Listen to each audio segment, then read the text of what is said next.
Comment choisir la protection d'un moteur électrique?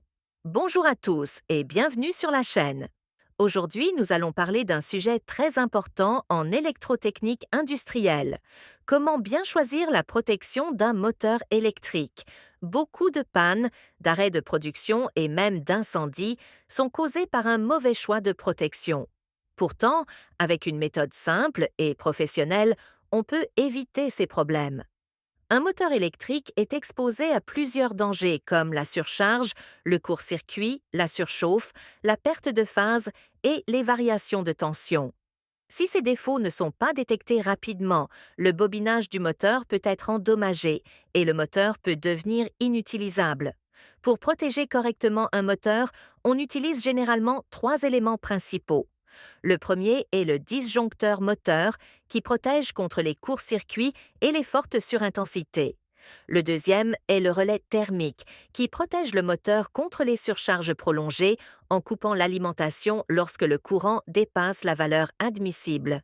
Le troisième élément est la protection contre le manque de phase, très importante pour les moteurs triphasés, car le fonctionnement sur deux phases peut détruire le moteur en quelques minutes.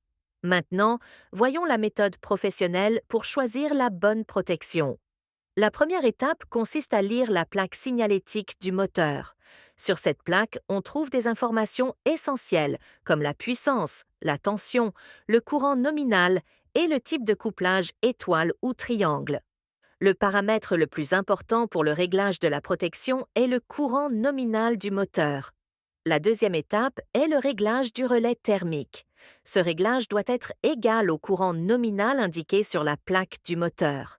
Par exemple, si le moteur a un courant nominal de 8,5 ampères, le relais thermique doit être réglé sur 8,5 ampères.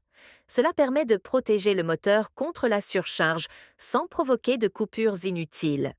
La troisième étape est le choix du disjoncteur moteur. Ce disjoncteur doit être capable de supporter le courant nominal du moteur, ainsi que le courant de démarrage, qui est souvent 5 à 7 fois plus élevé que le courant nominal.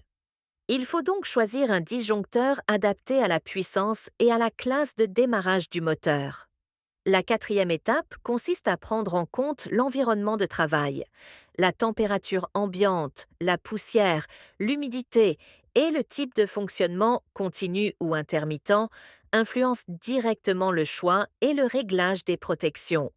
Dans un environnement industriel sévère, il est toujours recommandé d'utiliser des protections renforcées.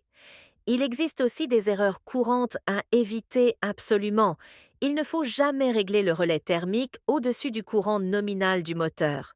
Il ne faut pas non plus utiliser uniquement un disjoncteur sans protection thermique. Et enfin, il ne faut jamais négliger la protection contre la perte de phase, surtout pour les moteurs triphasés. En résumé, bien protéger un moteur électrique, c'est garantir la sécurité des installations, améliorer la fiabilité du système et prolonger la durée de vie du moteur. Une bonne protection coûte peu comparé au prix d'un moteur endommagé ou à un arrêt de production. Si ce contenu vous a été utile, n'oubliez pas de mettre un like, de vous abonner à la chaîne et de partager cette vidéo avec vos collègues. Dites-moi aussi en commentaire quel sujet en électrotechnique vous souhaitez voir dans la prochaine vidéo.